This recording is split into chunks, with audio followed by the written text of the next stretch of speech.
So we're back on the banks, we're back on the mighty Trent doing some pike fishing. You've joined me on a very cold and wet, windy day today.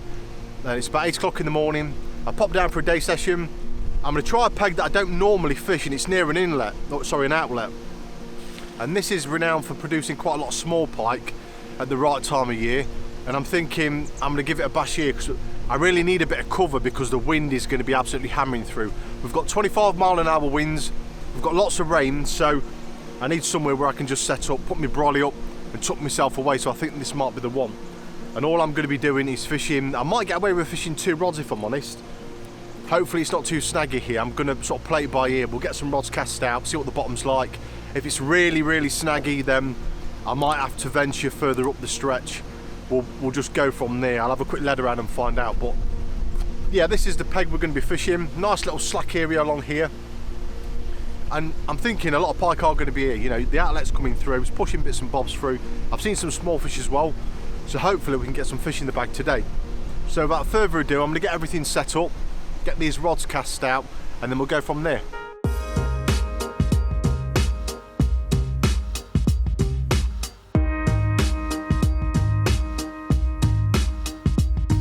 So the setup of choice today is going to be a running leisure rig. I was going to use a float, but there's quite a bit of pace coming through and I'll just keep pulling the float. So all I'm going to do is fish a 4-ounce lead, because I want to make sure I've got enough weight.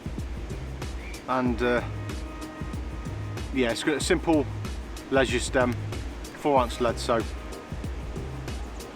apologies for the audio in this video, it's a very windy day today and I'm tucked away under a bank, but that is it. So I've got 80-pound braid on, simple leisure stem there, 4-ounce lead, quick link on there, and then a simple 20-inch long trace.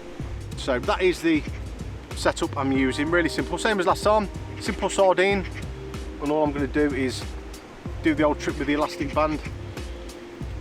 But to be honest, I think we might be with a chance for a couple of fish in this area today, I really do. I've seen quite a few small fish moving through the water, and this outlet that comes out, there's always bits and bobs coming through, and you do tend to see a lot of small fish around here, especially chub, so there might be quite a few pike here, hopefully anyway.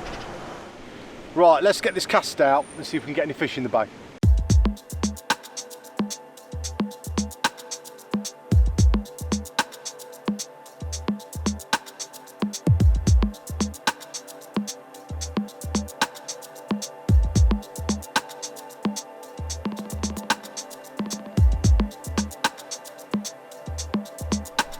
Well, so far so good. I've cast out a couple of times and it's absolutely perfect. There's hardly any debris, there's not many rocks around this area, which is absolutely brilliant because it's probably the most snaggy stretch of the River Trent I've ever fished. The amount of tackle I've lost over the years is unbelievable.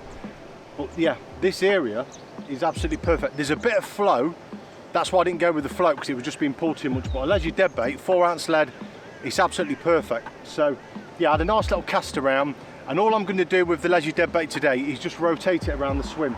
Go a little bit further up, maybe a bit further down. And this outlet has produced quite a lot of fish for me over the years. Mainly the smaller ones, but to be honest, I can't grumble if we catch anything today with the conditions, because the river's come up quite a bit. We had loads of rain yesterday, it was raining all night long. Hopefully today goes all well and we don't get any cameras blow over, because last year I had one of my cameras blow over and break, so fingers crossed that that doesn't happen today. Well, looking at the water levels, I'm sure it's come up a couple of feet. I'm sure it's normally below there. The last time we came, when I was having a little look around. But I'm gobsmacked that there's hardly any snags here, to be fair. I really am. And this outlet here is absolutely brilliant. It really is. You get a lot of carp around here as well.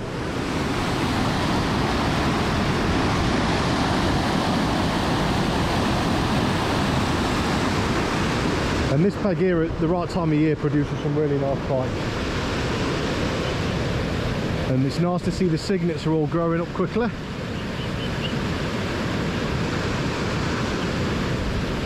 how beautiful they are.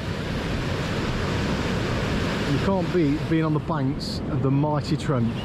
One of my favourite places to come. Ebikes is on there.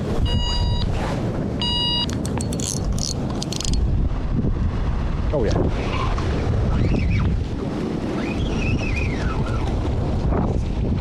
What have we got here? Eel.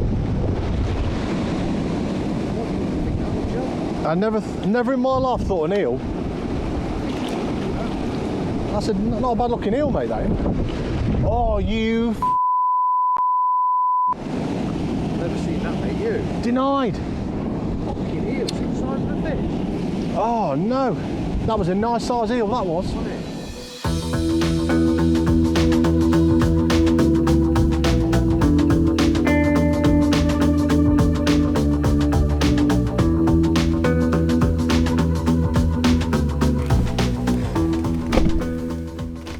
Oh, right, so we're getting hammered by eels. I've just had a knock on the left hand rod, brought it in and the bait's just been chewed to pieces, and you can see where the wire trace has twisted a little bit from where the fish has actually gone for it. So I think what we're going to do now, we're going to move up. Like I said, we've got a few hours left. I'm going to move to the last peg that we fished the other day when we was here, if it's available, because there's a few cars up here. I don't know if they're parked up or fishing, but we'll give that a bash and then just go from there really. This area is completely void of pike, which really does surprise me. It's a shame I didn't have a few eel rigs with me and a few smaller hooks, because I would have liked to have caught some of them eels that are going for the baits. But lesson learned, when I come back I might do a day's eel fishing on here.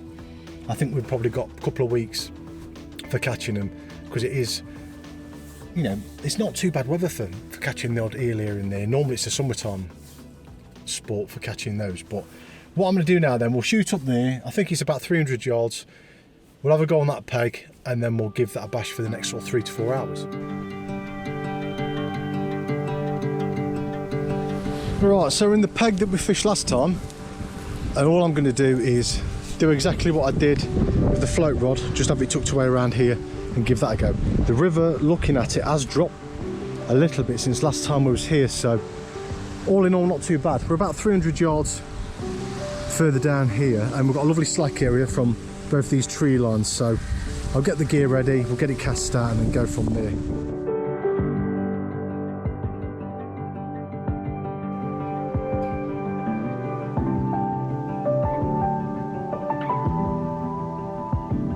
So we're in the new swim, everything's cast out, everything's in situ, and we are ready for some action. We've got about 3 hours left of fishing. I'm hoping that we can get some action. Low light levels have kicked in, the wind's calmed down, so I can actually start getting a bit of filming done now properly for the video.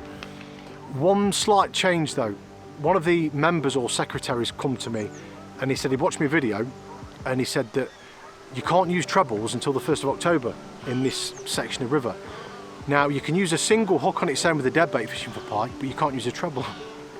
So at first I thought, I'll just go home, end the video, I'm done with it.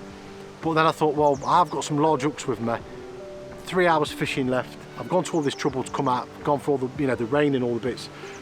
I thought, no, I'll stay. So I've got a single hook, put it through the dead bait and just cast it out.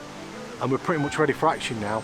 I can't remember what he was saying. I don't even paying interest, to be honest. He just says you can't use trebles, and that was that. But some pike angling club member who's a member of their club said that you can't do this, can't do that. So I thought, fair enough, the rules are there for a reason. So yeah, I've changed my tactics now. I mean, I'm not even a member of the pike angling club. Not really my cup of tea, to be honest. Maybe when I'm about 70 or 80, I might join an old boys club, but at the moment, not for me. A bit young for that, so.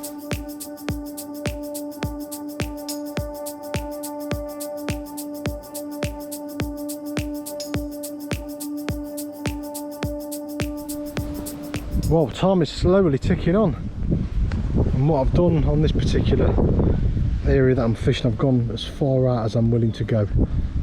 You have got a bit of pace to the water further out there, and I'm thinking the bigger pike are going to be tucked away along here. They've got to be. It's not the easiest place to fish, if I'm honest. You have to put a lot of time and effort in to try and catch these fish. You will get your standard, you know, jack pike and a few small ones coming around. But them big gills, you've got to put so much time and effort into be here when they come through the swim. So I always find that November and December is an absolute brilliant time for trying to target the bigger ones. So I will be doing a few more sessions around that time as well. But after today, whether we catch or blank, I'm going to head to, I think probably the Fenland Drains next, maybe, or maybe a different river. I do like to come back here every now and again, try my luck. But yeah, I think my last session when I was here, the water levels were right up to here. So it has dropped quite a bit. At least we're not getting much debris coming through now, which is nice. Whew, will it be a blank?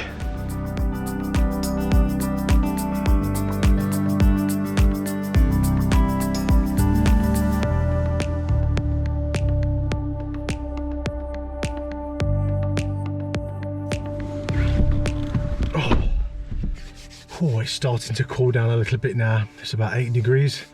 Very quiet down the Trent. Lost a couple of eels this morning. Then moving to this swim here. Fishing that single hook, I wasn't confident anyway, but luckily no fish come along, especially any big pike. So yeah, now it's a case of the fenland drains are probably going to be my next venture. There's quite a few of them, and they're, you know, they're miles and miles long. They all spear off to one another. So I'll probably come back on this section of the Trent in between other rivers and other drains I'm fishing. There's so many places, there's a few lakes I want to fish, and there is one lake in particular that's got a 40-pound pike in. Now I've got to be careful because I could just be spending all my time there trying to catch it and it come up trumps, and I haven't seen any pictures, but people are saying that there is one in there. So I'm going to do a lot of research and background info on that and try and come up with some pictures and whatnot of recent photos, and then I'll just be pottering around here and there trying to get some big pikes. So without further ado, that's the end of the video. No fish today, but we try. Sometimes we catch, sometimes we fail, and today was an epic fail, but by the look of it, there was no fish here. It's as simple as that. So that's my excuse anyway. So I just want to thank everyone for watching, and I will see you guys in the next video.